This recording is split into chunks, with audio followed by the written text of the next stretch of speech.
Early environmentalist in vision and practice, none other than the Mahatma Gandhi.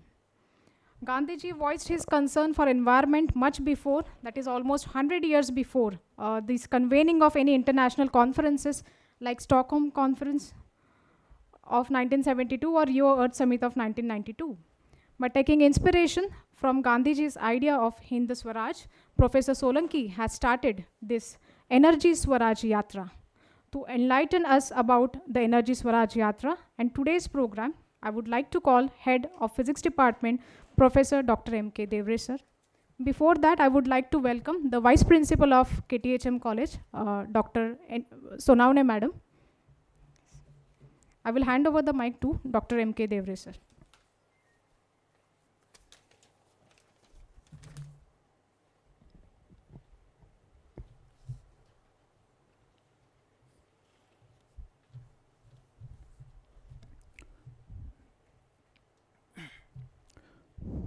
Good afternoon, one and all.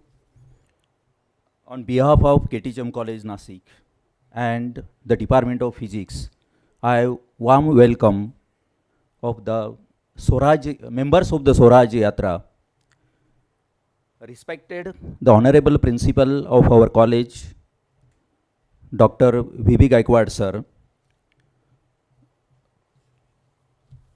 the solar man of the India, Professor Chetan Singh Solanki, the coordinator of the Energy Swaraj Yatra, Kiran Jaibhave sir, the Honorable Vice Principal, Professor M.D. Sonaune ma'am, the convener of the Institutional and the Innovational Cell, Dr. Amol Rane, our colleagues, Dr. S.R. Gadak, the Professor S.K. Marathe, the IQSC coordinator, Dr. N.D. Gaikwad sir, all professors from our department and the college, and my dear students. Friends, I am telling you about in shortly the Department of Physics. Our Department of the Physics is a well-known department in University of Pune. We are the 14 faculty members working in our department. We are running the 3 programs in our department. The first one is BSc in Physics, second one is MSc in Physics, and third one is the PhD in Physics. Our department's research center is recognized by the Savitribai Phule Pune University. In our department, currently the 7 research guides are working, and the 19 students are currently registered for the PhD program, and 15 students were awarded the PhD degree from our department for these PhD programs. In our department, there are the 3 well-equipped research lab also. Friends, you know the energy crisis in the world also and in India also. So it becomes necessary to develop the awareness of the renewable energy sources in everyone. Sir, we have started already by conducting some programs, and we have taken the initiative.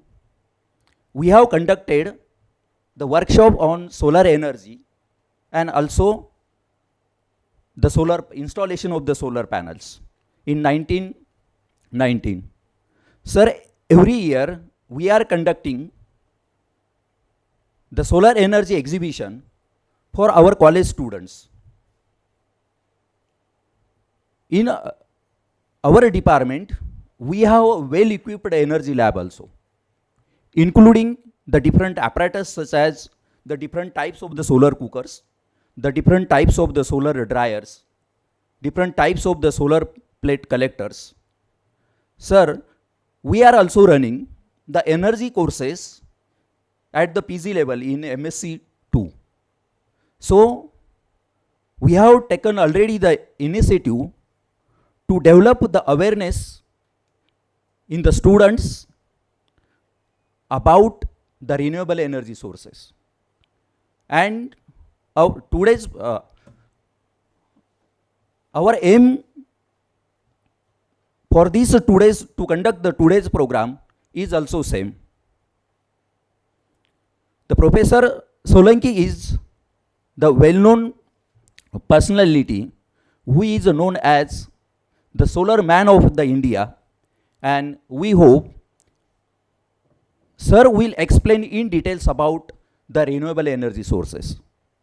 Okay, thank you. Thank you very much, sir, for introducing our department and the achievements of department in front of everyone. Now I would like to call Dr. Sanjay Gadak, sir, to introduce all of us with our chief guest, Professor Chetan Singh Solanki.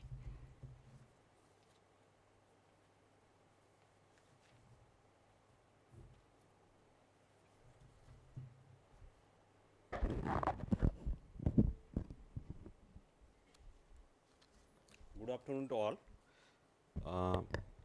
I am here to give you a brief introduction of today's guest, Honorable Professor Chetan Solanki sir.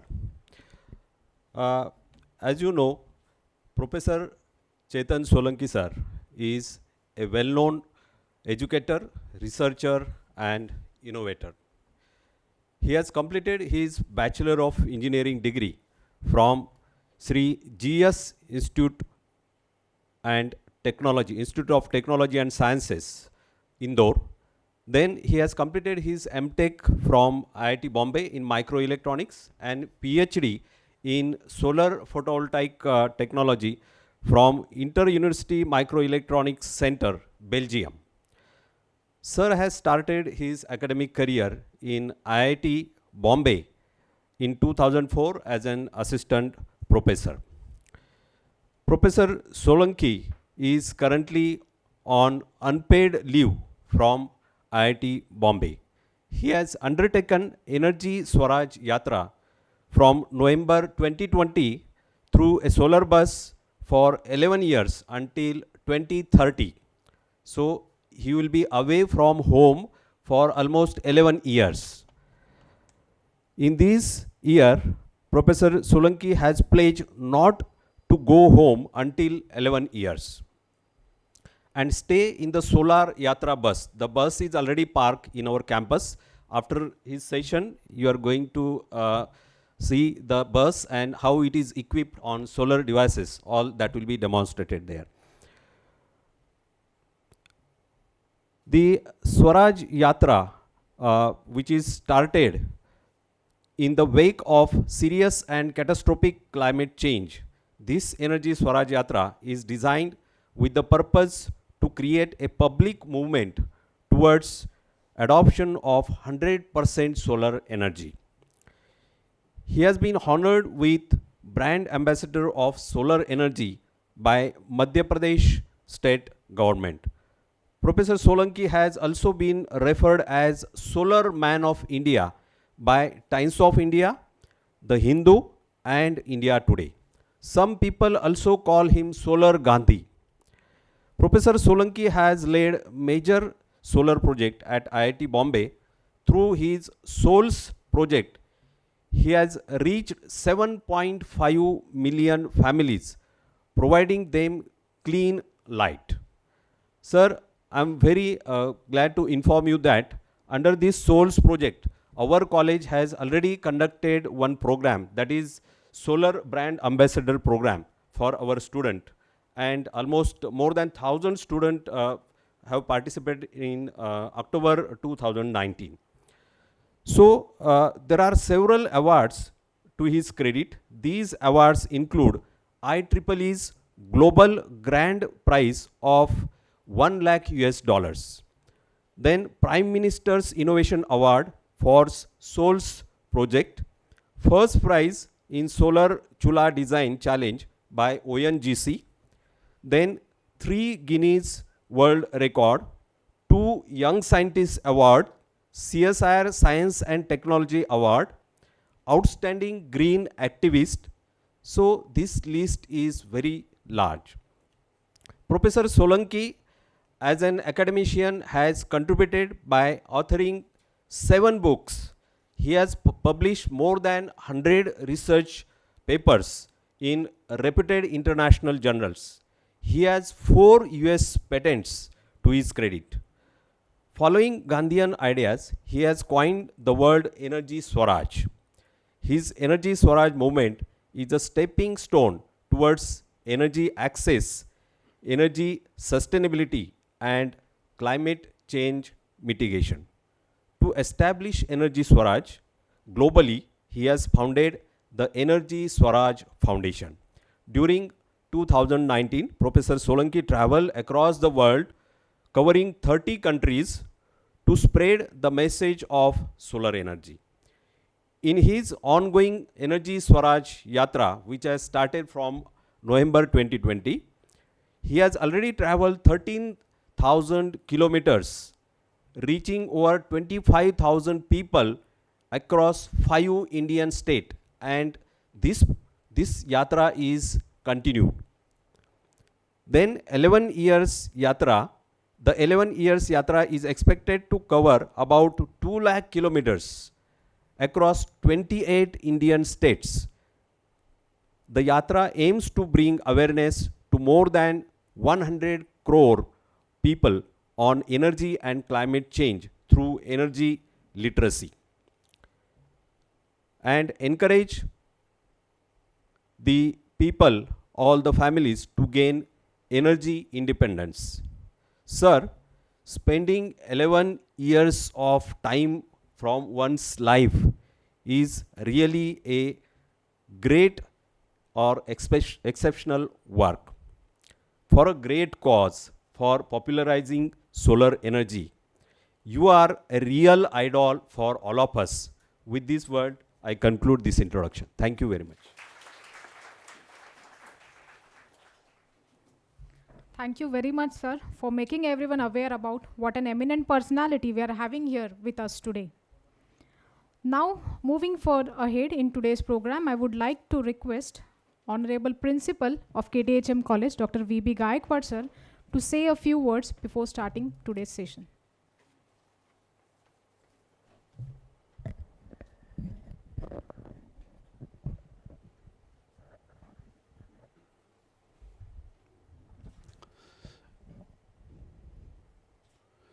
Honorable dignitaries on dais, today's chief guest, Honorable Professor Solanki, the another dignitary on dais, Mr. Jai Bhai, the Vice Principal of the college, Professor Srimati M.D. Sononi, IQSC Coordinator, Dr. N.D. Gaikwad, Head of the Department of Physics, Dr. M.K. Devre, all faculty members and student friend. First of all, on behalf of MEP Samaj and KTHM College, I welcome Professor Solanki. I am not going to talk about the solar energy because he is ultimate boss in that particular field. But in short, I would like to explain about the college within the 2 or 3 minutes. Sir, our college was established in 1969, and initially the strength of the college, or strength of the student, was comparatively very less, around 200. And right now, our student strength is more than 16,000, including 10 plus 2 pattern, means 12th, junior college and the senior colleges. We run total 28 different departments, and we already started 32 UG program, 28 PG program, and 14 PhD program. Of course, our college is affiliated to the Savitribai Phule Pune University, Pune. Very fortunate thing is our college is situated on the bank of sacred river Godavari. Actually, we have already crossed near about the 52 years, and we already celebrated the Golden Jubilee year in the year 2019. Right now, our college has the status of colleges with potential for excellence, and this is the third phase is going on. And after this third phase, University Grant Commission will give the Center of Excellence status to our college. And under this scheme, we received more than 9 crore rupees, especially for the basic scientific research.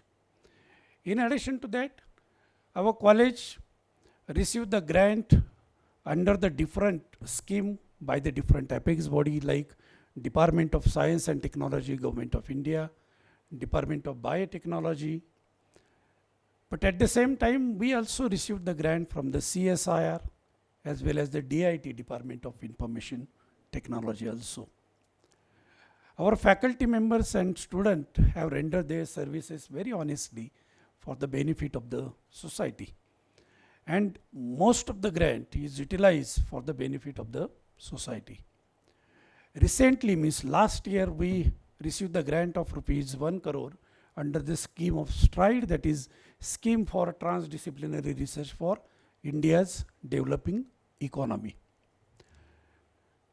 Right now, the coordinator of this today's function, that Amol Rahane, has taken a lot of efforts, and because of his efforts, we have established the Institution Innovation Cell with the help of the MHRD and Government of India. And I think 15 days before, MHRD has already declared the different star to different institution. Out of 4, our college got the 3.5 star. And I really appreciate Amol Rahane and his efforts of the Amol Rahane and his colleague. Most important, sir, is our college is accredited at A++ level, having the CGPA that is 3.79. That is a cumulative grade point average. And this cumulative grade point average is the highest among all the colleges from the Maharashtra. And because of that, University Grant Commission also sanctioned 30 lakh rupees under the scheme of Paramarsh to control and monitoring all the non-accredited colleges from this periphery or from the vicinity of this college. Sir, there are more things, but because of the time scarcity, our faculty member and student always support to the administration of the KTHM college, and because of that, most of the student means many of the students have shown their proficiency in the rank holders of the Savitribai Phule University, including the gold medals. As far as solar energy is concerned, we have not achieved the excellence in that particular field, because right now the girls hostel and boys hostel having the water heater only, and for this main building of the college and other buildings, the total energy generated is a very less, that is a 1,800 unit, and total consumption is more than 10,000 unit. Is comparatively, this ratio is completely mismatched. But this month we are going to float the tender for this 75 kVA unit, and hope so this year and next year we will try to fulfill all the needs of all these particular campus as well as the different hostels and the building. Once again, I welcome today's guest. Actually, his idea is beyond imagination. 11 years is completely far from the family, and 100% devotion for the society. It is a beyond imagination. On behalf of our KTHM college, I really salute to Chetan Singh Solanki. Thank you. Thank you very much.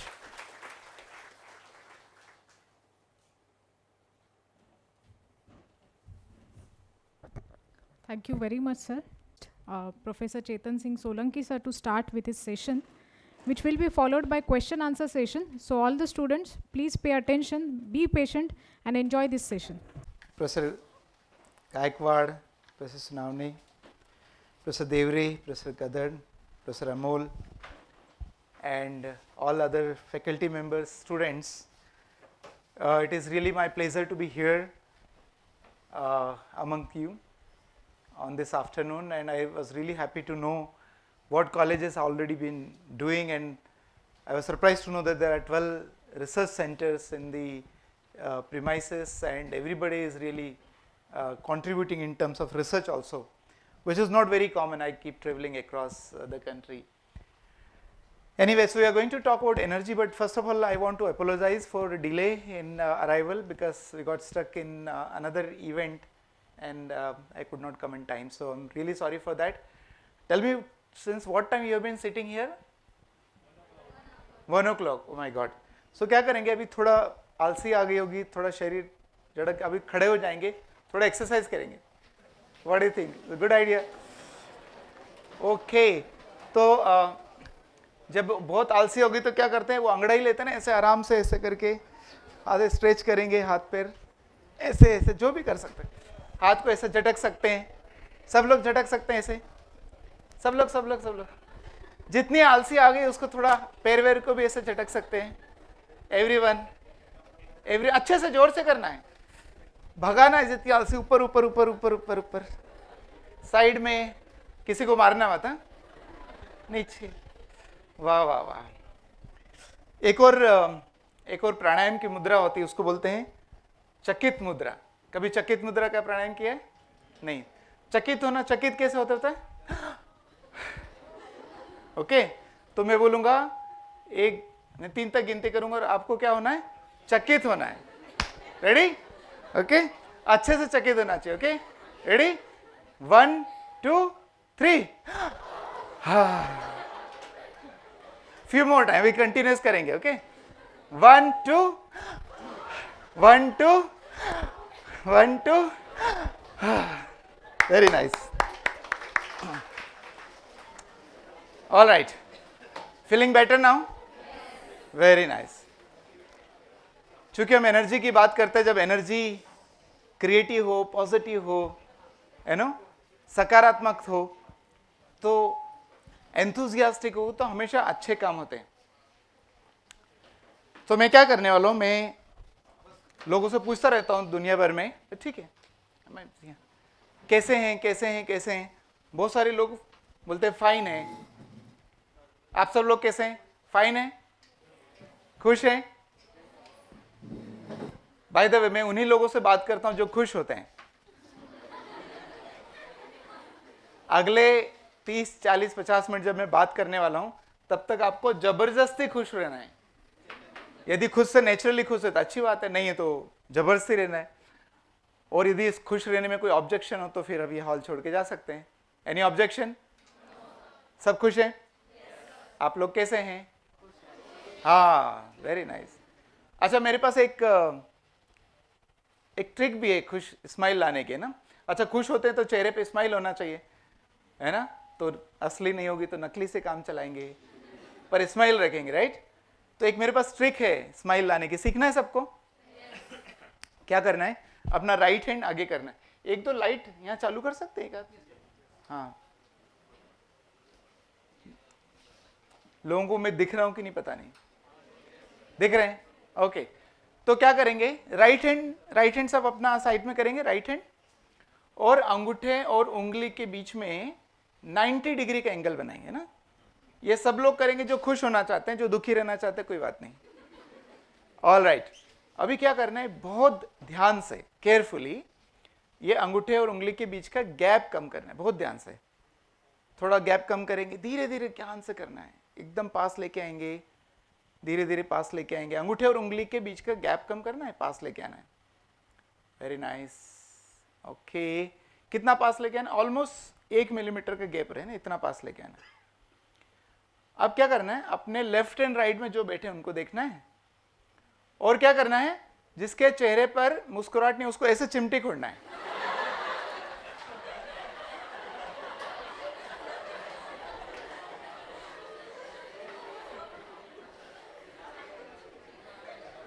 देखो कितनी बढ़िया technique है ना।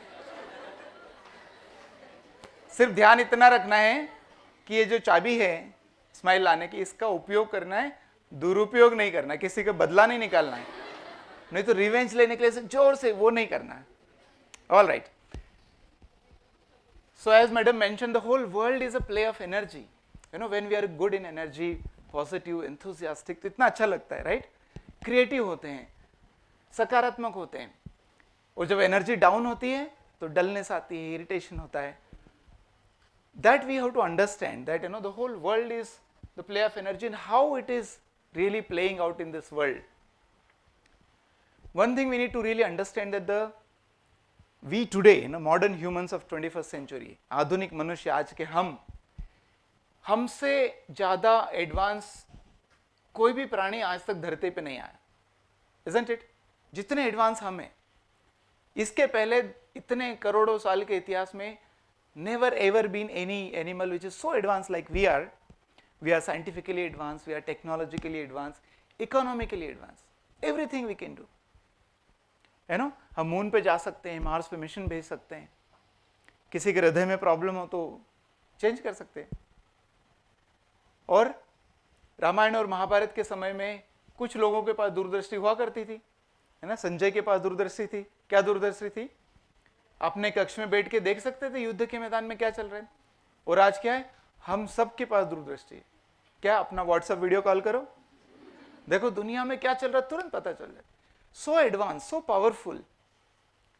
But when we are so powerful, it is important to be philosophical, you know. Why it is important? Because without philosophy we are like headless chicken. And headless chicken पता है सबको? बिना गर्दन का मुर्गा। गर्दन मुर्गा लो, गर्दन उड़ा दो, फिर देखो क्या करता है, वो भागता है। किधर भागता है? सब दिशा में भागे, उसको पता नहीं किधर जाना है। सो मनुष्य, आधुनिक मनुष्य हेडलेस चिकन की तरह हो गए हैं, उसको पता नहीं क्या करना है। And as the Plato mentioned, you know, Plato was one of the Greek philosopher. He mentioned that every king should be a philosopher, क्योंकि किंग के पास पावर होती है। यदि वो फिलोसोफर नहीं है तो क्या है, उसको दिशा पता नहीं रहेगी और इतनी प्रजा को गलत दिशा में ले जाएगा। So we, the modern human of today, are the most powerful species ever existed on this planet, and therefore it is important that we become philosophical. So therefore my first philosophical question is, how are you? How are you? क्या बोला? अरे सिर्फ खुश रहने वालों को ही permission यहाँ पे है। कैसे हैं सब लोग? हाँ, अच्छा, ये 30-40 मिनट तक जबरदस्ती खुश रहना है। 40 मिनट्स के बाद दुखी होने का मन हो तो फिर से हो सकते हैं, अभी तो खुश ही रहना है। तो दिस इज वेरी इंपॉर्टेंट। लोगों को पता नहीं रहता कि हम धरती पे क्यों आए हैं, isn't it? ये बताना पड़ता, समझाना पड़ता। अरे तुम खुश होने के लिए आए, भगवान ने इतना किस लिए दिया है? Just that, to ensure that you are happy. But it is not happening ना। हम इतनी मेहनत करते हैं, इतनी प्रगति करते हैं, science technology, GDP is increasing. हर देश एक ही काम में लगा रहता है, क्या? जीडीपी बढ़ना चाहिए। क्यों बढ़ना चाहिए जीडीपी? क्या होता है जीडीपी बढ़ने से? प्रॉस्पेरिटी आती है ना, खुशहाली आती। तो जब देश का जीडीपी पिछले 20 सालों से बढ़ रहा है 5%, 6%, 7%, 8%, 9%, तो क्या हर बार जब देश का जीडीपी 5% बढ़ता है तो लोगों के चेहरे की मुस्कुराहट 5% बढ़ जाती? 5% और 5%। हाँ, ऐसा हो रहा है? नहीं। ऐसा हो रहा है? हाँ, ऐसा हो रहा है। मुस्कुराहट कम हो रही है, जीडीपी बढ़ रहा है, टेंशन बढ़ रहा है, स्ट्रेस बढ़ रहा है, वायलेंस बढ़ रहा है, डिप्रेशन बढ़ रहा है, सुसाइड के रेट्स बढ़ रहे हैं, डाइवोर्स के रेट्स बढ़ रहे हैं। तो मुझे लगता है भाई दुनिया में गड़बड़ है। How is it possible? GDP बढ़ाने होल पर्पस हम इतनी मेहनत करते ताकि जीडीपी बढ़े, और ये सब हो रहा है तो गड़बड़ है ना। मुंबईया भाषा में क्या बोलते हैं? दुनिया में बहुत बड़ा लोचा है। लोचा है भाई, बहुत बड़ा है, गड़बड़ है, ऐसे कैसे हो सकता है? My second philosophical question, what is the most important thing in your life? जीवन में सबसे सबसे सबसे ज्यादा जरूरी क्या है? क्या है? हैप्पीनेस। अभी पता चला ना। और क्या जरूरी बताओ?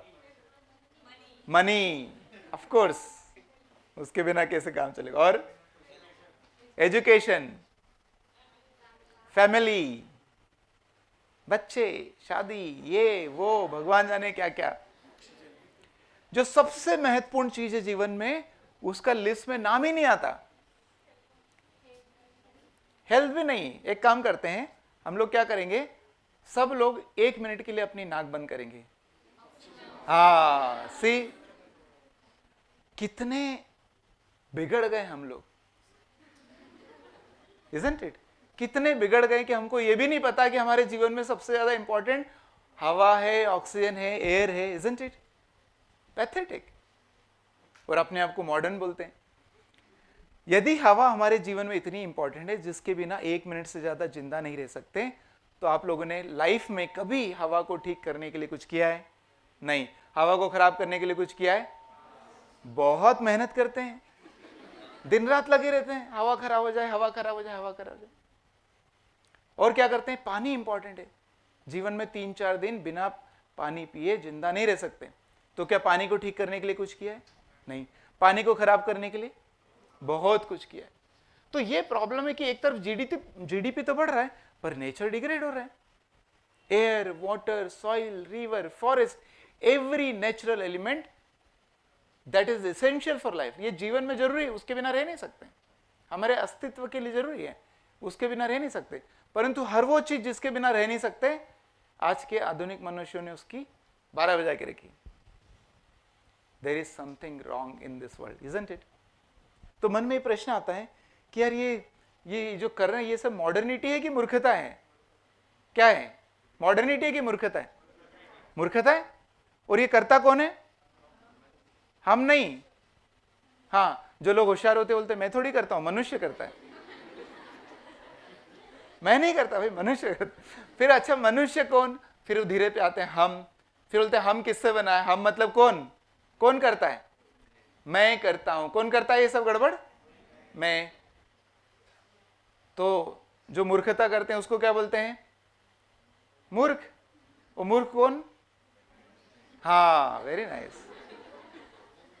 मैं ही वो मूर्ख हूं, यही रियलाइज करना है जिसने ये सब किया है। क्योंकि अल्टीमेटली करते तो मैं ही ना, पानी आप यूज कर रहे हैं, मिट्टी आप यूज कर रहे हैं, खाना यूज कर रहे हैं, करते हैं तो मैं ही वो मूर्ख हूं, यही रियलाइज करना है। और यही मेरी यात्रा का उद्देश्य है, सब लोगों को पता चले कि सच में हम कितने बड़े मूर्ख हैं कि हमारे रहते ही हमारा जीवन का हर वो चीज जो जिससे जीवन चलता है, हवा, पानी, मिट्टी, सबकी हालत खराब। एयर क्वालिटी इंडेक्स, हवा का जो एयर क्वालिटी इंडेक्स है 50 से कम होना चाहिए, है ना, एक हेल्दी लाइफ के लिए। कितना होता पता है शहरों में? 150, 200, 250, 300। दिल्ली में एयर क्वालिटी इंडेक्स 400, 500, 550। अभी 2-3 हफ्ते पहले कुछ एरिया ऐसे थे दिल्ली में जहां एयर क्वालिटी इंडेक्स 999, उसके ऊपर तो माप ही नहीं है, उस खत्म हो गया था। टेरिबल है ना, रियली टेरिबल। आज मुझे आश्चर्य होता है कि जो बच्चा दिल्ली में इस समय पैदा होता होगा, उस बेचारे का क्या होता होगा, उसके लंग्स का क्या होता होगा, उसके इम्यून सिस्टम का क्या होता, उसने क्या गलती की है? उसको शुद्ध हवा भी नहीं छोड़ी आज के आधुनिक इंसानों ने। जंगल है ना, जंगल को बोलते हैं धरती के लंग्स हैं। लंग्स है, 33% जंगल काट दिए। तुम्हारे लंग्स को काट दे कोई 33%, क्या होगा? गड़बड़ होगी। We have done it. 33% of the forest has been cut down. 2/3 population of the world is water scared at least once in a month, once in a year. 2/3, 66%। और हम बोलते हैं अपने आप को आधुनिक है, एडवांस है, हाँ, चांद पे जा सकते हैं। पहले पानी पीना तो ठीक से सबको पानी तो सप्लाई कर लो। 500 million people in the world face severe water problem throughout the year। 33% मिट्टी को हमने धूल बना दिया, धूल में कन्वर्ट कर। You know difference between soil and dust? Dust में कुछ पैदा नहीं हो सकता। 33% मिट्टी को हमने धूल बना दिया। That is what all the modern human is all about. So अजीब स्टूपिडिटी है भाई, समझ ही नहीं आता है क्या हो रहा है। That's why, and the next question is क्यों होता है ऐसा, कैसे कर दिया हमने? Why we have done it?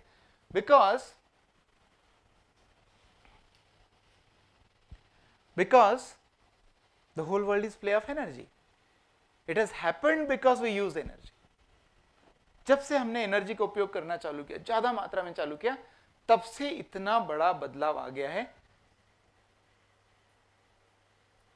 Internal energy जो मैंने बताया वो तो खराब हो ही गई है। इंटरनल एनर्जी खराब हो गई, इसलिए तो चेहरे की स्माइल कम हो गई। वरना इतना सब होने के बाद भी, इतनी सुविधा होने के बाद भी चेहरे पे चमक होना चाहिए, स्माइल होना चाहिए, है ना? नहीं है। क्यों? क्योंकि हमारे अंदर की एनर्जी भी खराब हो गई, बाहर की एनर्जी जिससे लाइट चलता है, पंखा चलता है, गाड़ी चलती है, किचन चलता है, वो सब एनर्जी में भी बहुत बड़े लेवल की गड़बड़ है। That is what we need to realise. So what has happened, that energy is everything as it is become part in our life. हर चीज एनर्जी से चलती है। और यूनाइटेड नेशन के 17 सस्टेनेबल डेवलपमेंट गोल्स है, 17 sustainable development goals, each of this goal has connection with energy. तो वो शायद पॉवर्टी की बात हो, हंगर की बात हो, हेल्थ की बात हो, education, gender, sanitation, economic growth, equity, climate change, peace, partnership, everything has a connection with energy. 17 social और इकोनॉमिक पैरामीटर हैं जो यूनाइटेड नेशन के, हर पैरामीटर का एनर्जी के साथ गहरा संबंध है, क्योंकि हर चीज एनर्जी से चलती है। तो एनर्जी चाहिए हमें लाइफ में। But there is a problem. Why there is a problem? Because the energy that we consume today itself is a problem.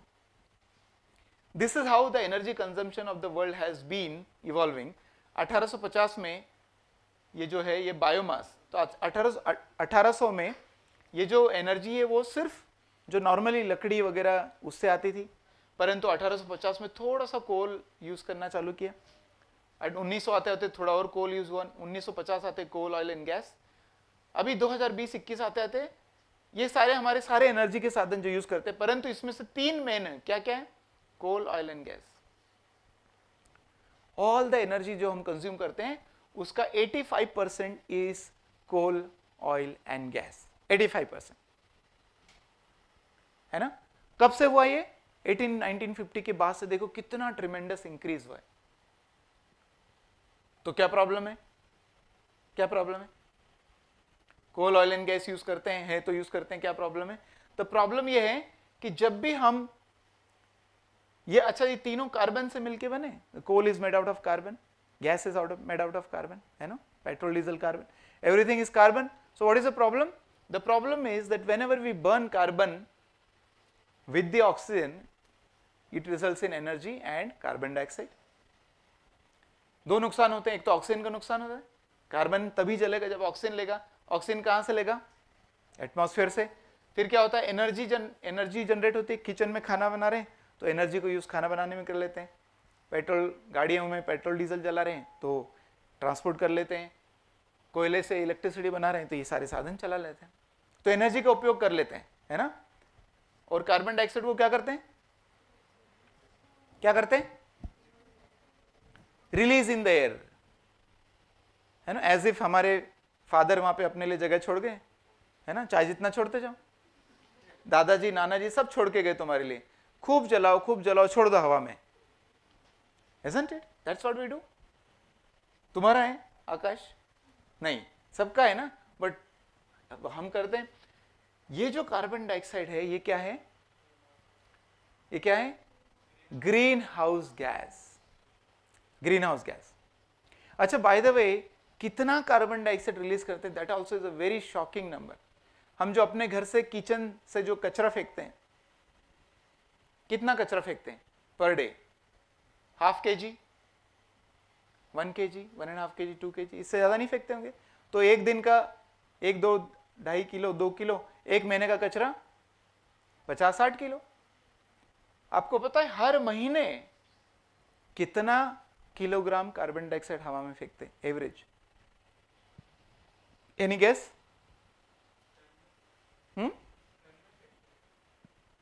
Ton में। जो किचन का कचरा फेंकते हैं 50 से 60 किलो, but average middle class family हर महीने 400, 500, 600 किलोग्राम कार्बन डाइऑक्साइड हर महीने फेंकती एटमॉस्फेयर में। ये जो कचरा है किचन का, ये 4-5 महीने में डाइजेस्ट हो जाता है। बायोडिग्रेडेबल वेस्ट है, वेजिटेबल्स है, प्लास्टिक को छोड़ के। ये जो कचरा कार्बन डाइऑक्साइड हवा में फेंकते हैं, ये कितने दिन तक रहता है हवा में? 300 years, 400 years, 500 years, up to 1000 years. So the carbon dioxide that you are responsible to emit today, all these ACs, projectors, lights वगैरह जो भी चल रहे हैं, इसके कारण जो कार्बन डाइऑक्साइड आज रिलीज होगी वो कब तक रहेगी वातावरण में? ऑन एन एवरेज 300 साल तक रहेगी। 300 साल तक क्या होने वाला है? ये कार्बन डाइऑक्साइड का अक्यूमुलेशन होने वाला है, इकट्ठी होती जाएगी, इकट्ठी होती जाएगी। हमने अपने लाइफ में जितनी कार्बन डाइऑक्साइड इमिट की होगी उसका सबका वजन हमारे ऊपर रख दिया जाए तो क्या होगा? कचुमर ही निकल जाएगा। इतना कार्बन डाइऑक्साइड हवा में छोड़ चुके। और क्या हो रहा? पिछले हजारों साल से carbon dioxide concentration is always constant, but look at what is happening ना, जब से हमने ये तीन चीजों को उपयोग करना चालू किया। कौन सी तीन चीज? Coal, oil and gas. Look at what is happening. The amount of carbon dioxide sitting in the atmosphere is increasing and increasing and increasing. और carbon dioxide is a greenhouse gas. Greenhouse gas का काम क्या होगा? Greenhouse effect. And as a result of heat trapping, as a result of that global warming. Global warming. So what has happened that because of the extra carbon dioxide that is sitting there, you know, carbon dioxide level used to be 280 ppm. It is measured as ppm, parts per million. So level used to be 280 ppm. Right now the amount of carbon dioxide sitting there is 415 ppm. So there is 45 to 47% extra carbon dioxide that is sitting in the atmosphere. As a result of that, there is extra global warming. Extra global warming. How much? As of today, the planet Earth is warmer by 1.1 degree centigrade. 1.1 degree centigrade as of today. 1.1 degree centigrade is equal to 1.98 degree Fahrenheit. 1.98 degree Fahrenheit. So what does it mean? Normally body का temperature 98 degree Fahrenheit होता है और शरीर का तापमान 98 से बढ़ के 100 हो जाए तो क्या कहेंगे? फीवर आए। प्लेनेट का टेम्परेचर 2 डिग्री फ़ारेनहाइट बढ़ गया तो इसका मतलब क्या? प्लेनेट को फीवर आया। और जब हमें फीवर आता है तो क्या होता है? बैलेंस गड़बड़ होता है। We can't do things normally. ठीक से काम नहीं कर सकते, ठीक से पढ़ नहीं सकते, ठीक से ये नहीं कर सकते। Exactly in the same way the planet earth has lost its balance. Things are not normal any more, isn't it? सबको अनुभव में सीजन चेंज हो गए। बारिश के बारिश नहीं, ठंड के समय ठंड नहीं होगी तो अचानक बारिश होगी, सूखा पड़ेगा, हीट वेव्स आएगी। All kind of things are happening on this planet, everywhere, everywhere on this planet. धरती का कोई ऐसा हिस्सा नहीं जहां पे इरेटिक वेदर पैटर्न ना हो। And I am going to give some example, you know, Canada for example. Canada is a cold country, but Canada के एक शहर में temperature went to 49.6 degree centigrade. And not only Canada, in the northern part of US also 49.6 degree centigrade.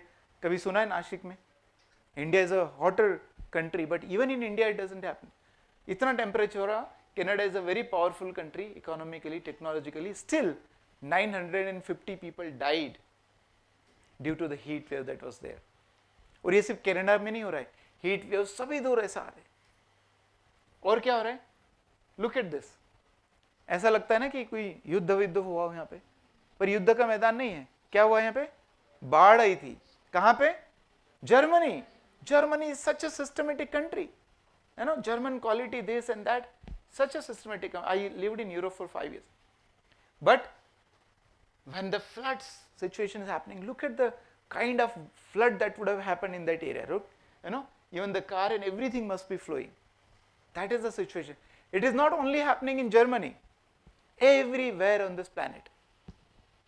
China, Japan, Australia, India.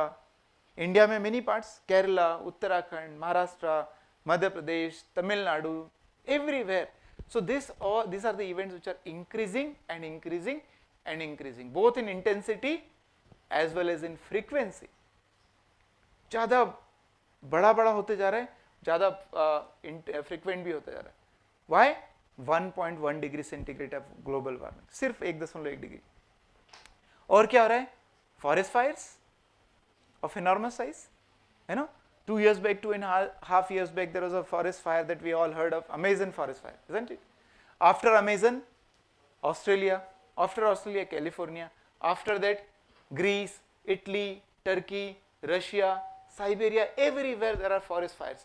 And these forest fires of enormous size. In Australia recently, 17 million hectares of forest got burned. 17 million hectares. And it is not only burning a forest, but when the forest burns, what happens? जीव जंतु मारे जाते हैं, कीड़े मकोड़े मारे जाते हैं, और जब जीव जंतु मारे जाए, कीड़े मकोड़े मरते हैं, तो इकोलॉजी का नुकसान होता है. You know, we are part of the ecosystem, हम सब इसके हिस्सा हैं. परंतु जब जीव जंतु मारते हैं ऑस्ट्रेलिया में, तो क्या हमें नुकसान होता है? यस, होता है. We may not feel it immediately, but eventually it is going to affect us. अभी एक रिपोर्ट आई थी, उसमें कहा गया था कि यदि धरती से सारे जीव जंतु, प्राणी, कीड़े मकोड़े सबको मार दिया जाए, तो मनुष्य प्रजाति 3 महीने से ज्यादा अस्तित्व में नहीं रहेगी. 3 महीने में हम सब खत्म हो जाएंगे. क्यों? क्योंकि हमारा जीवन इतना स्ट्रांगली उन पे निर्भर करता है. तो फॉरेस्ट फायर हो रहे हैं, और क्या हो रहा है? सी लेवल बढ़ रहा है, समुद्र का लेवल इतने फास्ट बढ़ रहा है. जकार्ता इज इंडोनेशिया का capital city, is considered sinking city. Bangladesh में सबसे ज्यादा माइग्रेशन का कारण है समुद्र में समुद्र का पानी घुसना, जो लो लाइंग एरिया उसमें घुस रहा है. इंडिया के कुछ एरिया में हो रहा है. मुंबई आधा डूब जाएगा 2050 तक. ये तो समुद्र का लेवल बहुत तेजी से बढ़ रहा है. क्यों? ग्लेशियर मेल्ट हो रहे हैं. Air quality I told you already. So कुल मिला के ऐसी चीजें हो रही है कि इट इज अनबिलीवेबल. हो सोच नहीं सकते कि ऐसा हो सकता था. सो बैलेंस तो गड़बड़ हो गया, परंतु ऐसा कहते हैं क्लाइमेट साइंटिस्ट कि हमें 1.5 डिग्री सेंटीग्रेड पे ग्लोबल वार्मिंग को बढ़ने से रोकना चाहिए. क्यों रोकना चाहिए? What will happen at 1.5 degree centigrade? ऐसा नहीं हो कि अचानक प्रलय आ जाएगा, सब लोग मर जाएंगे. नहीं, इतने आसानी से मरने वाले नहीं हो. नेचर इतने आसानी से मारेगी ही नहीं. नेचर क्या करेगी? नेचर कैसे मारेगी? पिक्चर में जो खतरनाक विलेन होता है ना, वो हीरो को कैसे मारता है? तड़पा तड़पा के. नेचर वैसे ही तुमको मारने वाली है, तड़पा तड़पा के. और जो हो रहा है ना अभी, अचानक फ्लड, अचानक ये सूखा, अचानक हीट वेव्स, ठंड, ये वो, ये सब क्या है? वही तो है. मारने में एक बार नहीं मारोगे. So nature is going to kill us like that. So 1.5 degree centigrade पे प्रलय नहीं आने वाला है. क्या होगा?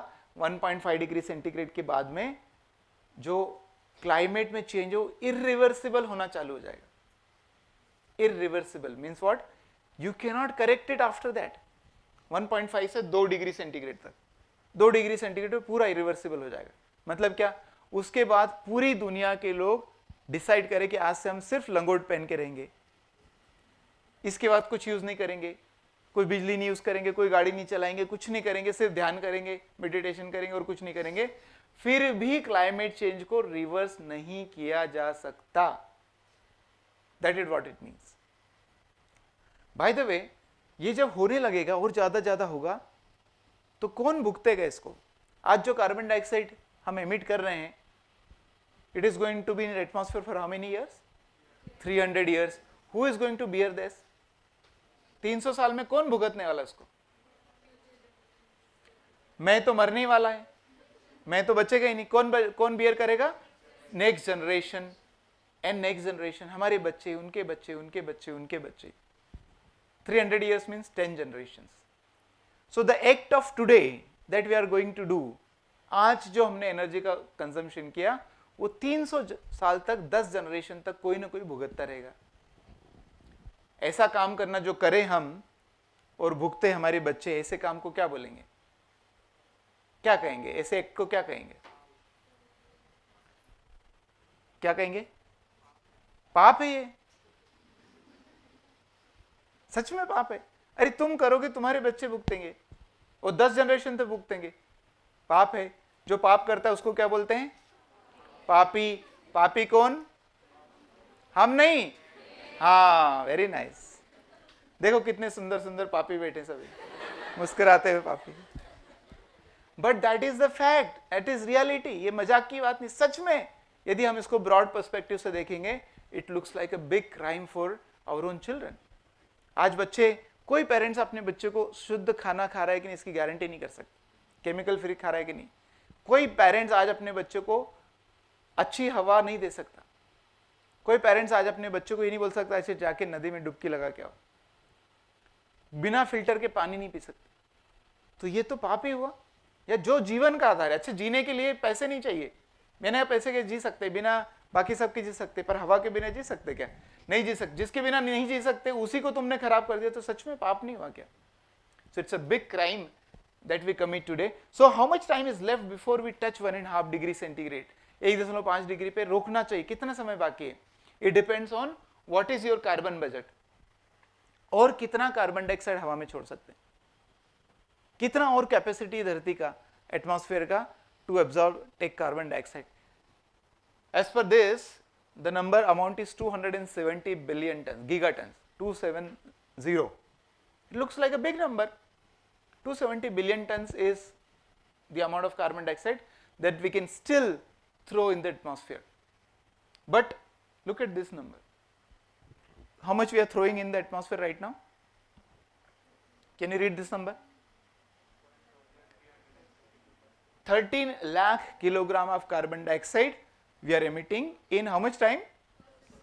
Just 1 second. सिर्फ 1 सेकंड में 13 लाख किलोग्राम। 1 सेकंड कितना होता है? 1 सेकंड, 1 सेकंड, 1 सेकंड, इतनी देर में कितना? 13 लाख, 13 लाख, इतनी देर में। हाँ, let's try everybody. Yes, 13 lakh साथ में बोलते भी जाना। 13 lakh, 13 lakh, 13 lakh, that much amount, you know, can you imagine? 1 second में 13 लाख किलोग्राम। तो जितनी देर मैंने ये सेंटेंस बोला उतनी देर में ही कम से कम 100 लाख किलोग्राम कार्बन डाइऑक्साइड हवा में चला गया। सो ये नंबर को 270 बिलियन टन को 13 लाख किलोग्राम पर सेकंड से डिवाइड करेंगे तो पता चलेगा कितना समय बाकी है। Can you do the maths? If you do the maths it will come like this. As per this climate clock and that simple maths that we have seen, the amount of time left before we touch 1.5 degree centigrade is 7 years and 255 days only. 7 years and 255 days. ये जो screenshot मैंने लिया था 9 नवंबर को, है ना, आज घट के ये दिन कम हो गए 7 years and 220 days. That much is the only time left before we touch 1.5 degree centigrade. After that, I said प्रलय नहीं आने वाला है. Things will start to become irreversible. Therefore, one of the most important number for human beings on this planet is 1.5 degree centigrade. पूरे मनुष्य प्रजाति के लिए यदि कोई महत्वपूर्ण नंबर है आज की तारीख में तो वो है 1.5 डिग्री सेंटीग्रेड। इससे ज्यादा महत्वपूर्ण कुछ हो नहीं सकता। सो ये करना है, पर प्रॉब्लम क्या है? One side we want to grow, and growth we require energy. On the other side there is a climate change, और climate change को कम करना है तो क्या करना पड़ेगा? एनर्जी को कम करना पड़ेगा। So one side we want to increase energy consumption because we want to grow, other side we need to decrease energy consumption because there is a climate change, and these are opposites. क्या करें? Energy consumption बढ़ाना चाहिए, कम करना चाहिए। And इतनी बड़ी problem है climate change is not a problem of just weather change in the weather pattern. The climate change today is the problem of human existence. whether human life will survive or not, that itself is a problem. That itself is a question. You know Dalai Lama? Dalai Lama told 1.5 years back, he said more and more people in the world are realizing that the existence of humanity is at stake, and only doing prayers, pranayam and meditation is not going to help. सिर्फ ध्यान करने से, प्राणायाम करने से कुछ नहीं होने वाला। क्यों? ये मनुष्य प्रजाति के अस्तित्व की समस्या है, ये छोटी मोटी समस्या नहीं है। और मुझे लगता है कि जो भी ये प्रॉब्लम को हल कर देगा उसको 1-2 नोबेल प्राइज नहीं, 8-10 नोबेल प्राइज मिलना चाहिए। कितने? 8-10। Anybody wants a Nobel prize? आप में से किसी को नोबेल प्राइज चाहिए? Very nice. 1, 2, 3, 4। Okay, very nice. जिसको नोबेल प्राइज चाहिए उसके लिए ताली बजाएंगे। अरे अच्छे से ताली बजा। So very nice. आपको नोबेल प्राइज चाहिए तो प्रॉब्लम सिंपल है, क्या करना है? ये सॉल्व करना है। ग्रोथ भी सिंपल है, ग्रोथ भी हो जाए और क्लाइमेट चेंज भी नहीं हो, ये प्रॉब्लम है। कैसे करें? How do we do that? 85% energy is coming from the coal, oil and gas, उसको बंद करना पड़ेगा। So let us look at the solution part of it. I hope everybody wants to solve the climate change problem. सबको solve करना है? Very nice. किसको solve करना है? हाथ खड़ा करेंगे. और कैमरे वाले भैया आप सबको रिकॉर्ड करेंगे, सबने हाथ खड़ा किया है ना? हाँ, नहीं तो ये सबसे अगली बार जब मैं आऊंगा तो ये सब फोटो ध्यान में रखेंगे कि किसने हाथ खड़ा किया था. तो क्लाइमेट चेंज सॉल्व करने के लिए क्या करना पड़ेगा? As per the IPCC, inter governmental panel on climate change, as per the IPCC, what we need to do is drastic and immediate change in energy use pattern is required. We need to change the energy use pattern. How? दो condition है. कैसे change होना चाहिए? Drastically, and second immediately. बहुत बड़ा बदलाव लाना पड़ेगा. और कब लाना पड़ेगा? अभी के अभी लाना पड़ेगा. एनर्जी में बहुत बड़ा बदलाव. तो एनर्जी में बहुत बड़ा बदलाव क्या हो सकता है? बहुत बड़ा बदलाव क्या हो सकता है? ऑफकोर्स सोलर एनर्जी पे जाना, पर कैसे जाना है? ड्रास्टिकली किसको बोलेंगे? ड्रास्टिक बदलाव किसको बोलेंगे? What is drastic? ये बात तो क्लियर है कि एक दो पेड़ लगाने से ड्रास्टिक बदलाव नहीं है. लोगों को लगता है पेड़ लगाने से क्लाइमेट चेंज रुक जाएगा. बिल्कुल नहीं. 10 पेड़ लगाने से रोज क्लाइमेट चेंज रुकेगा? बिल्कुल नहीं. पेड़ को बड़ा होने में 10, 15, 20 साल लगते हैं, और बड़ा होने के बाद भी ओनली 1.5 टन कार्बन डाइऑक्साइड का एब्जॉर्प्शन करता है. तो पेड़ों से क्लाइमेट चेंज रुकेगा नहीं. हाँ, और दूसरे फायदे हैं, जरूर पेड़ों का अपना कॉन्ट्रीब्यूशन होगा, but that will not mitigate the climate change the rate at which it is happening. So drastic करना चाहिए. ड्रास्टिक क्या होगा? कुछ लाइट वाइट बंद करने से भी ड्रास्टिक चेंज नहीं हुआ, right? So what is drastic change that is required? In my view the drastic change is switch 100% to solar energy. 100% means what? Surrender electricity connection. क्या करना चाहिए हम सबको? अपना अपना बिजली कनेक्शन छोड़ देना चाहिए. ड्रास्टिक हुआ है ना? अचानक ये क्या हो गया? बिजली कनेक्शन छोड़ना. ड्रास्टिक हुआ कि नहीं? ड्रास्टिक कब छोड़ देना चाहिए? हाँ, आज ही छोड़ देना चाहिए. Got it? ये ड्रास्टिक एंड इमीडिएट चेंज है. बिजली कनेक्शन छोड़ देना चाहिए और आज ही छोड़ देना चाहिए. तो आज शाम को जब घर पे जाएंगे तो सब लोग एमएससीबी को एक प्रेम पत्र लिखेंगे. डियर एमएससीबी, आपकी सेवाएं हम लेते आए हैं, परंतु आज हमारी आंखें खुल गई है. आज के बाद हम स्वतंत्र हो जाएंगे. आपके आभारी है ना? जब इतना बड़ा परिवर्तन करेंगे तब जाके क्लाइमेट चेंज रुके. और ये जो मेरी यात्रा है उसके दो मुख्य उद्देश्य हैं. एक उद्देश्य ये है 1 करोड़ घरों से बिजली के कनेक्शन कटवाना. 1 करोड़ से. I hope some of you are part of this. हाँ, वेरी नाइस. 1 करोड़ घरों से करना ही पड़ेगा. So drastic and immediate change is required. And इसीलिए ये 11 साल की यात्रा का बारे में सोचा कि इतना बड़ा परिवर्तन की जरूरत है. जब मैं वर्ल्ड टूर पर गया था 2018-19 में, आई रियलाइज कि दुनिया भर में गड़बड़ है. सब लोग एक जैसे ही काम कर रहे हैं. और क्लाइमेट चेंज के लिए जो इतने एग्रीमेंट होते हैं, Kyoto protocol, this protocol, Paris agreement, still the amount of carbon dioxide emission is rising and rising and rising. इसका मतलब क्या है? सारे प्रोटोकॉल्स और वो जो हो रहा है दैट इज नॉट वर्किंग. क्या करना पड़ेगा? Everybody who is the user of energy must understand कि सॉल्यूशन मैंने ही गड़बड़ की है, इसलिए सॉल्यूशन मुझे ही करना पड़ेगा. तो ये आया कल्पना में कि गांधी जी होते तो क्या करते. तो इसलिए एक यात्रा की कल्पना की कि शायद यात्रा करते, और 1-2 साल 5 साल की यात्रा में काम नहीं होने वाला, क्योंकि इतना बड़ा ये पूरा वर्ल्ड का प्रॉब्लम है. इसलिए 11 साल की यात्रा करने का संकल्प लिया. और ये जो बस है, ये बस नहीं, मेरा घर है. There is a bed inside, there is a kitchen inside, washroom है अंदर, ट्रेनिंग रूम है, एवरीथिंग इज इनसाइड. तो आप लोग भी जाके देख सकते हैं. और ये सोलर पैनल है ऊपर, तो जितनी भी रिक्वायरमेंट है एनर्जी की घर की, वो सोलर पैनल से पूरी होती है. इंजन सोलर पे नहीं चलता, इंजन नॉर्मल डीजल इंजन है. All right. तो एक और चीज ध्यान रखना चाहिए कि सोलर पे तो जाना है, ये बात तो ठीक है, परंतु सोलर पे जाने के लिए भी एक तरीका होना चाहिए. यदि हम ठीक तरीके से नहीं गए तो again we are going to pay the price, है ना? आज का आधुनिक मनुष्य क्या करता है? एक प्रॉब्लम सॉल्व करता है और दूसरी खड़ी करता है. ऐसा एकदम गलत है. यदि एक प्रॉब्लम सॉल्व करके एक खड़ी कर रहा होता तो जीवन में बैलेंस बना हुआ होता है ना, सब बराबर चल रहा होता है. अभी तो समस्या बढ़ती जा रही ना, हवा खराब, पानी खराब, मिट्टी खराब, आदमी खराब, संबंध खराब, सब खराब. तो इसलिए आज का आधुनिक मनुष्य क्या करता है? एक प्रॉब्लम हल करता है और 2 नई खड़ी करता है. क्या करता है? 2 नई खड़ी करता है. तो दुनिया में रहने के कुछ फंडामेंटल नियम हैं,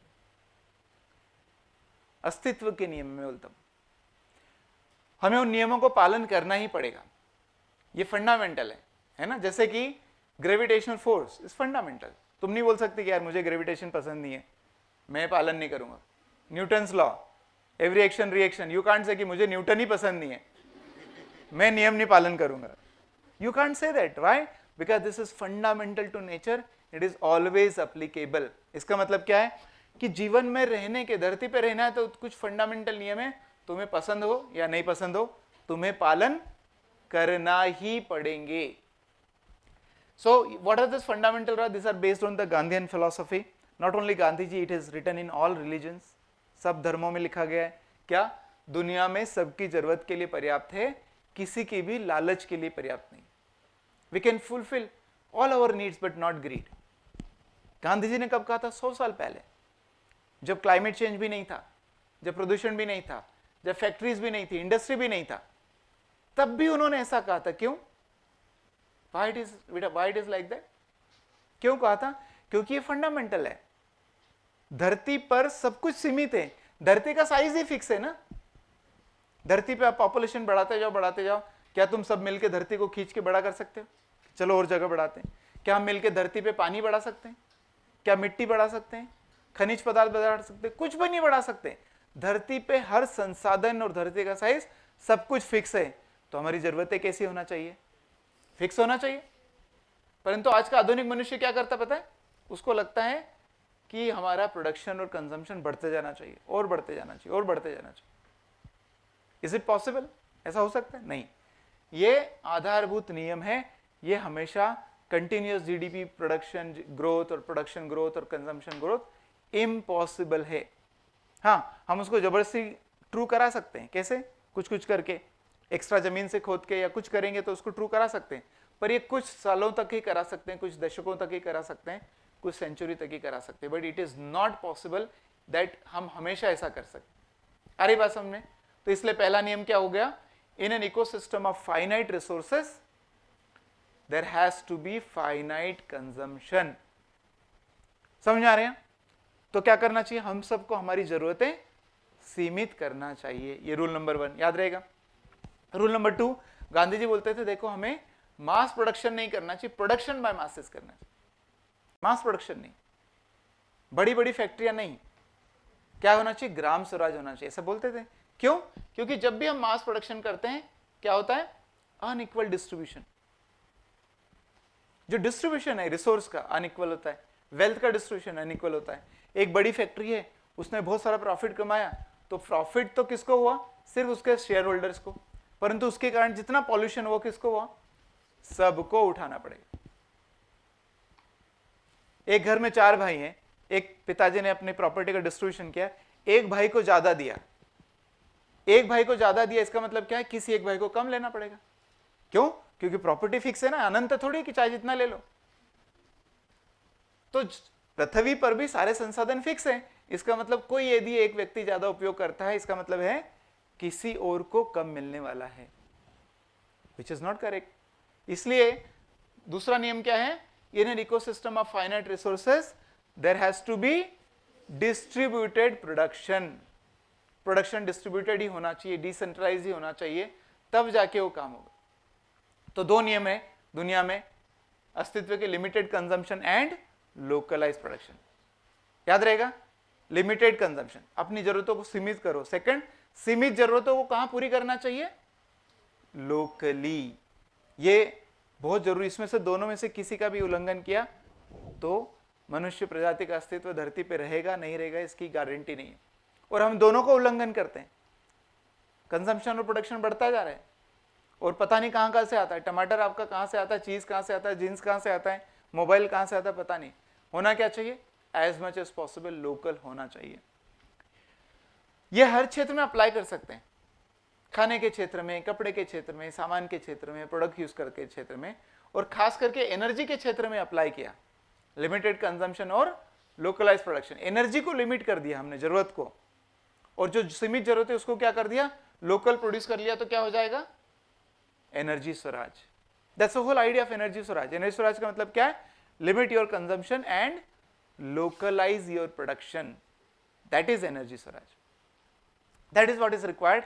And वो हमने किया तो हम प्रॉब्लम को सॉल्व कर सकते हैं. सो जब 2018-19 में IEEE का बड़ा कंपटीशन हुआ था, you know, it was a global competition, all over world से 450 से ज़्यादा टीमों ने भाग लिया था. Title was empowering billion lives and how do we empower billion lives. तो कहीं 1 साल से ज़्यादा कंपटीशन चला and after several rounds, global round में भी 21 टीम्स थी and after beating those 21 teams, this idea of energy Swaraj, we were the winner of the competition and हमको $1 लाख का प्राइज मिला था. वो $1 lakh prize I have donated and we have formed what is called Energy Swaraj Foundation. So all this activity we do under the name of foundation. All right, तो 100% solar पे जाना चाहिए और ये 2 नियम को पालन करते हुए जाना चाहिए, लिमिटेड कंजम्पशन, लोकलाइज प्रोडक्शन. तो फिर तो और मैंने ये भी कहा कि हमें क्या करना चाहिए, इलेक्ट्रिसिटी कनेक्शन सरेंडर करना चाहिए. उसके भी मैंने नियम बनाए, एक 3 स्टेप अप्रोच बनाया. How do we go 100% on solar energy. So the 3-step approach is step number 1. यदि सोलर पे 100% जाना है तो क्या करना चाहिए, avoid the use of energy as much as possible even if it is solar energy. Energy की जरूरत को अवॉइड करना चाहिए, भले ही वो सोलर एनर्जी क्यों ना हो. सोलर एनर्जी का भी उपयोग नहीं करना चाहिए. You are getting my point. क्यों नहीं करना चाहिए, क्योंकि दुनिया में कोई ऐसी मैन्युफैक्चरिंग नहीं है जिसका साइड इफेक्ट ना हो. कोई मैन्युफैक्चरिंग नहीं. तो सोलर पैनल बनाने के लिए भी क्या क्या करना पड़ता है, सिलिकॉन बनाना पड़ता है, फिर सिलिकॉन से सोलर सेल बनता है, सोलर सेल से मॉड्यूल बनाना पड़ता है, मॉड्यूल बनाने के लिए ग्लास लगता है, फिर उसमें एल्यूमिनियम फ्रेम लगती है, वायर लगता है, फिर उसको पैनल खड़ा करने के लिए स्ट्रक्चर लगता है, फिर उसके लिए इलेक्ट्रॉनिक्स लगता है, इन्वर्टर लगता है और बैटरी लगती है. इतना सारा तामझाम करते हैं तब जाके सोलर से इलेक्ट्रिसिटी पैदा कर सकते हैं. वो इतनी मैन्युफैक्चरिंग होती है, उसका डिस्पोजल का क्या होगा, कितने केमिकल्स लगे. तो कुल मिला के क्या है, there are side effect of using solar energy also. इसलिए सबसे बढ़िया काम क्या करना चाहिए लाइफ में, एनर्जी का उपयोग अवॉइड करना चाहिए. सबसे बढ़िया काम क्या है, कुछ नहीं करना चाहिए, है ना. सबसे बढ़िया काम लाइफ में क्या, कुछ मत करो. वैसे ही जो कुछ नहीं करते वही सबसे आनंद में रहते हैं, है ना. मेडिटेशन करना किसको बोलते हैं, जीवन में सबसे गहरी शांति है, सबसे गहरा आनंद किस में मिलता है, मेडिटेशन करने में. और मेडिटेशन करने में क्या करते हैं, कुछ नहीं करते हैं. इसलिए सबसे बढ़िया काम, कुछ मत करो. एनर्जी का उपयोग करोगे तो कुछ ना कुछ साइड इफेक्ट जरूर होगा, अवॉइड करना. मैंने अपने घर में देखना चालू किया तो क्या क्या अवॉइड कर सकते हैं. हम लोग क्या करते हैं, आज के आधुनिक मनुष्य ना, हम बड़े सुंदर से हॉल बनाते हैं, जैसे कि ये हॉल है. फिर उस सुंदर से हॉल में सुंदर सी खिड़कियां बनाते हैं, फिर सुंदर सी खिड़कियों में सुंदर पर्दे लगाते हैं, फिर वो पर्दों को बंद कर देते हैं और फिर लाइट चलाते हैं. शाबाश. Isn't it? This is what we do. Do we need all this light today? Look at so much of light is there outside. है ना, इतनी लाइट है, हमारी इस तरफ भी लाइट है, उस तरफ भी लाइट है, परंतु हम तो आधुनिक हैं, हम तो ऐसे ही करते हैं, उल्टे सीधे काम ही करते हैं. Isn't it? यदि ये पर्दे खोल दिए जाएं तो क्या हम इसमें से कुछ लाइट बंद कर सकते हैं. हाँ, let us try that, doing it. देखते हैं, पर्दे खोलो. ओहो, पूरा ही पैक करके रखा है. उधर कर सकते. एनीवे, तो डू दिस एक्सरसाइज. अपने क्लासरूम में घर करके देखना. बहुत सारे काम ऐसे होते हैं जो जरूरत नहीं हो, अवॉइड कर सकते. मैंने जब घर पे देखना चालू किया तो मेरी 3 चीजों पे नजर गई. मैंने सबसे पहले देखा कि फ्रिज को अवॉइड कर सकते हैं. अवॉइड कर सकते हैं फ्रिज का उपयोग करना. सबसे पेरिशेबल आइटम होता है फ्रिज में रखते हैं जो दूध होता है. दूध को 2 बार गर्म किया तो खराब नहीं होता. वैसे भी भगवान कृष्ण को दूध दही बहुत, मक्खन बहुत पसंद था, है ना. इतना दूध दही मक्खन, हमने इतने सारे फोटो देखे, पोस्टर देखे भगवान कृष्ण के. किसी पोस्टर के बैकग्राउंड में तुमको ऐसे फ्रिज दिखाई दिया, भगवान कृष्ण और फ्रिज. अरे तो सदियों से बिना फ्रिज के जीवन चला रहा है. तो दूध को बिना गर्म करके रह सकते हैं. और क्या फ्रिज में क्या करते हैं लोग, सब्जियां रखते हैं. डॉक्टर बोलते हैं सब्जियां ताजी खाना चाहिए, है ना. पर जो समझदार लोग होते हैं वो क्या करते हैं, 1 हफ्ते की सब्जी इकट्ठी खरीदेंगे और फिर क्या करेंगे, सिस्टमेटिक तरीके से उसको बासी करेंगे. और जब तक अच्छे से बासी नहीं हो जाए तब तक खाएंगे नहीं इसको. और क्या करते हैं लोग, फ्रिज में खाना रखते हैं. खाना बोलते हैं ताज़ा खा लेना चाहिए, 4-5 घंटे के अंदर ही खा लेना चाहिए पकने के बाद, और ठंडा करके गर्म खाने से उसकी तामसिक एनर्जी बढ़ती है। तो तामसिक एनर्जी बढ़ना, तमस बढ़ना मतलब डलनेस, निगेटिविटी। तो भारत में ऐसा भी बोलते हैं ना, जैसा अन्न वैसा मन। तो खाना फ्रिज में रख के बिल्कुल नहीं खाना चाहिए, ऐसे पागलों जैसे काम करना ही नहीं। और क्या, कुछ लोग क्या करते हैं, फ्रिज में अचार रखते हैं। मुझे लगता है इससे बड़ा पाप दुनिया में नहीं हो सकता फ्रिज में अचार रख के खाने से। कुल मिला के फ्रिज को अवॉइड किया जा सकता है, यस और नो, है ना। तो आज सब शाम को जाके OLX पे अपना अपना फ्रिज भेज देना, इसके पहले कि कल मन बदल जाए गीजर का उपयोग अवॉइड किया जा सकता है। इलेक्ट्रिसिटी से यदि हम गीजर उपयोग कर रहे हैं, उससे गर्म पानी करते हैं, एक बार गर्म पानी से नहाना अच्छे से, मतलब 1 यूनिट इलेक्ट्रिसिटी का कंजम्पशन, और 1 यूनिट इलेक्ट्रिसिटी का कंजम्पशन मतलब 1 किलोग्राम कार्बन डाइऑक्साइड का एमिशन। 1 घंटे एसी का उपयोग करना मतलब 1 यूनिट इलेक्ट्रिसिटी, और 1 यूनिट इलेक्ट्रिसिटी मतलब 1 किलोग्राम कार्बन डाइऑक्साइड। जो 1 घंटे का एसी का सुख है और जो एक बार गर्म पानी से नहाने का सुख है, वो किसी को कितने साल तक भुगतना है, 300 साल तक। इसलिए ये सब चीजें अवॉइड कर देना चाहिए। मेरे घर पे IIT बॉम्बे में ये सब चीजें नहीं है, फ्रिज नहीं है, गीजर नहीं है, एसी नहीं है, माइक्रोवेव नहीं है, और मैं गरीब भी नहीं हूं, है ना। मैं IIT का प्रोफेसर हूं, गरीब भी नहीं हूं, और खास तो बात यह है कि मैं दुखी भी नहीं हूं, और उससे भी खास बात यह है कि मेरा अभी तक तलाक भी नहीं हुआ है। मैं इसलिए बता रहा हूं कि तुम लोग ये सारे प्रयत्न करोगे, फ्रिज बंद, गीजर बंद, एसी बंद, तुम्हारा भी कुछ नहीं होने वाला है, डोंट वरी। सो ये इंपॉर्टेंट, इसलिए स्टेप नंबर 1 है चीजों को अवॉइड ही कर दो। सोलर एनर्जी को भी अवॉइड करना चाहिए। कितना करना चाहिए, 1/3 अवॉइड करना चाहिए। अवॉइड नहीं कर सकते तो नेक्स्ट स्टेप है मिनिमाइज करो। मिनिमाइज करना मतलब क्या, सेम काम करना है पर कम से कम एनर्जी में चलने वाला उपकरण उपयोग करना है ना। एलईडी एग्जाम्पल है, तो ये फ्लोरोसेंट लाइट लगे, CFL लगे, इसकी जगह LED होगा तो आधे से कम बिजली में चलेगा। आधे से कम बिजली मतलब आधा कार्बन डाइऑक्साइड एमिशन बचा लेंगे। ऐसे फैन आ गए, ये फैन है जो ये BLD, ये इंडक्शन मोटर पे चलते हैं। ऐसे फैन आ गए जो BLDC मोटर पे चलते हैं, जो आधे से कम पावर लेते हैं। ये नहीं करना चाहिए। और टीवी आजकल तो सब लोग LED यूज करते ही हैं।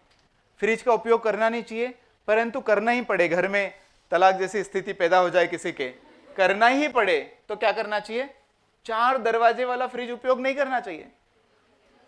3-3, 4-4 दरवाजे, लोग आजकल फ्रिज को ही कमरा बनाने पे तुले, वो नहीं करना चाहिए। क्या करना चाहिए, छोटा सा 5 स्टार रेटेड फ्रिज यूज करना चाहिए, काम हो जाएगा, क्रिटिकल नीड पूरी हो जाएगी। एसी का उपयोग करना नहीं चाहिए, परंतु करना ही पड़े तो इतना बड़ा बेडरूम बना के एसी क्या करता है, सबसे पहले छत को ठंडा करेगा, फिर एसी दीवारों को ठंडा करेगा, फिर फ्लोर को ठंडा करेगा, है ना, बेडरूम के फर्नीचर को ठंडा करेगा, और सबसे आखिरी में 6 फीट बाय 2.5 फीट को भी ठंडा करेगा। ऐसे काम क्यों करना है, तो छोटा शरीर को ठंडा करना है तो छोटी जगह बनाओ, कर्टन वगैरह लगाओ, जितना चाहिए उतना ही ठंडा करो। ये सब काम करेंगे तो हमारी एनर्जी की जरूरत और कम हो जाएगी, 1/3 और कम हो जाएगी। तो 1/3 हमने क्या कर दिया, अवॉइड कर दिया, और 1/3 मिनिमाइज कर दिया। बचा कितना, ओनली 1/3। कितना क्या करना चाहिए, आखिरी स्टेप जनरेट करना चाहिए, सिर्फ 1/3, सिर्फ 1/3 जो एनर्जी की जरूरत है उतना ही जनरेट करना चाहिए। और कहां जनरेट करना चाहिए, लोकली, अपनी छत पे कर लो, वैसे भी कनेक्शन तो कटवाने वाले सब लोग, तो अपना अपना जनरेट कर लो, दैट्स इट।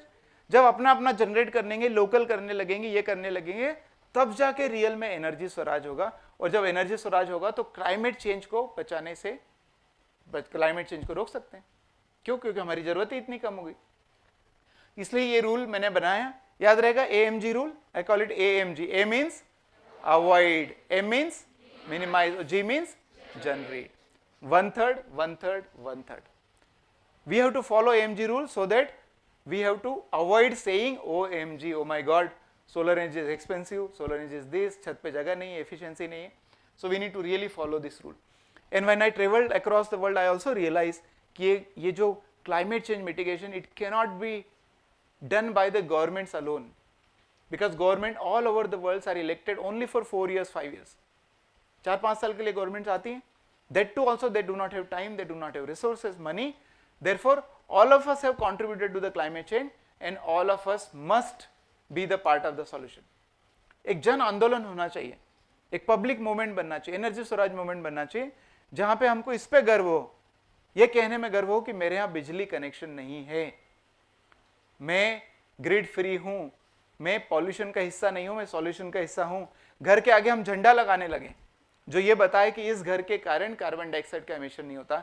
जब सच में ऐसा लगने लगेगा, हमको सच में फील होने लगेगा, हम बिना पॉलिसी के, बिना सब्सिडी के, बिना सरकार के, बिना किसी चीज के खुद से 100% यदि सोलर पे जाने लगे, तब जाके एक बहुत बड़ा परिवर्तन होगा।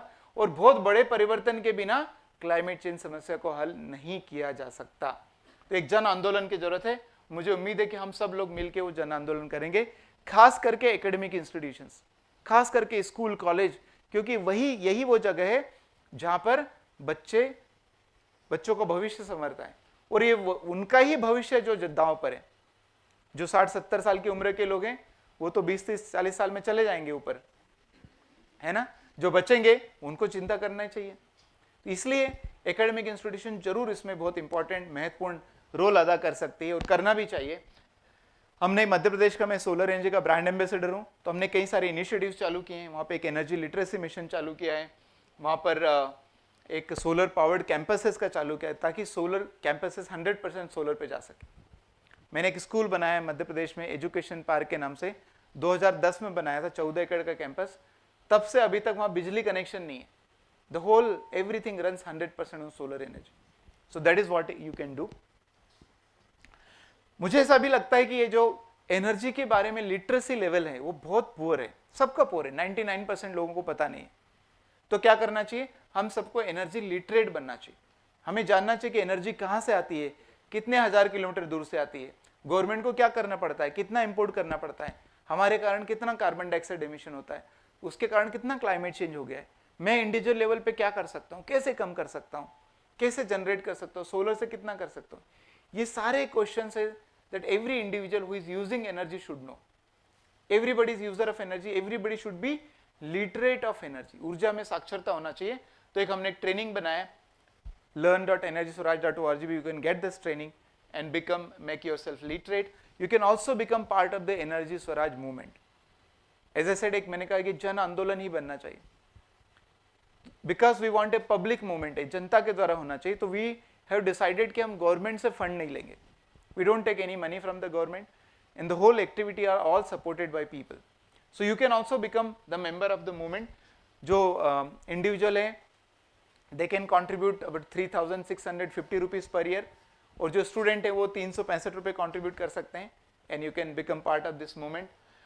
There are many other ways you can become energy literate. You can surrender connection, you can skill yourself. आप में से कुछ लोग सोलर में अपना बिजनेस चालू कर सकते हैं। एक हमारा ऐप है, उसको डाउनलोड कर सकते हैं, गूगल प्ले स्टोर पे एनर्जी स्वराज मूवमेंट ऐप है, उसको डाउनलोड कर सकते हैं, वहाँ पे भी डिटेल ले सकते हैं। So at the end I just want to say that the climate change is a reality है, हो चुका है। क्लाइमेट चेंज करने वाले मैं ही वो आदमी हूँ जिसने किया है, क्योंकि मैं एनर्जी को यूज़ करता हूँ। तो क्लाइमेट चेंज को ठीक करने के लिए मुझे ही कुछ करना पड़ेगा, और हम टाइम खत्म हो चुका है, we are running out of time, and we have to start action drastically and immediately. Right now we have to start taking action. So that's it, that's what I wanted to convey to all of you. Thank you very much for being patient, and thank you very much for being here. Thank you.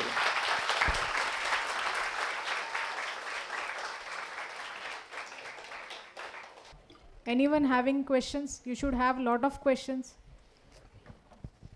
I have a question. If you, How are you?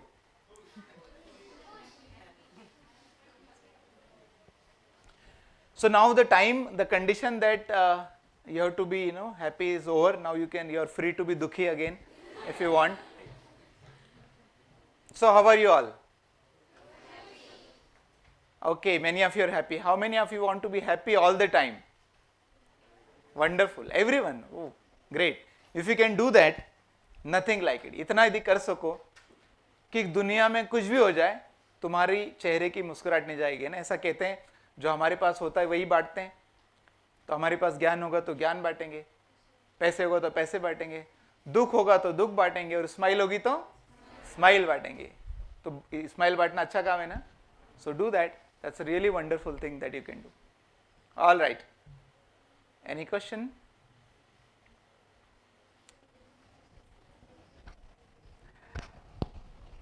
No, thank you very much. There are 2 videos that I want to show you quickly, if you can see.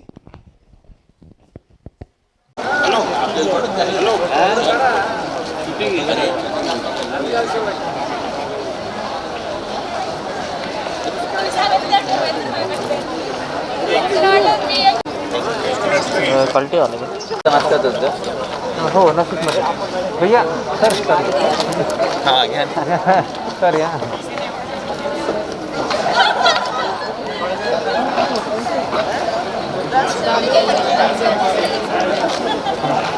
अरे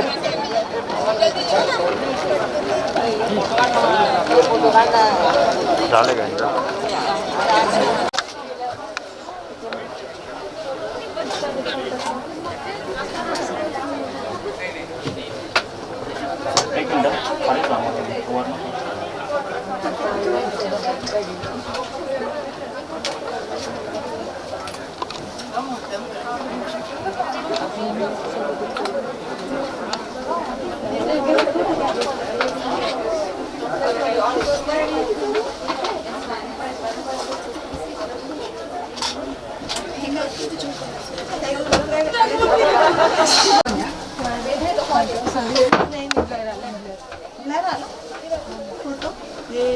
camera पुसून हल्ला असं चला चला जायचंच आता.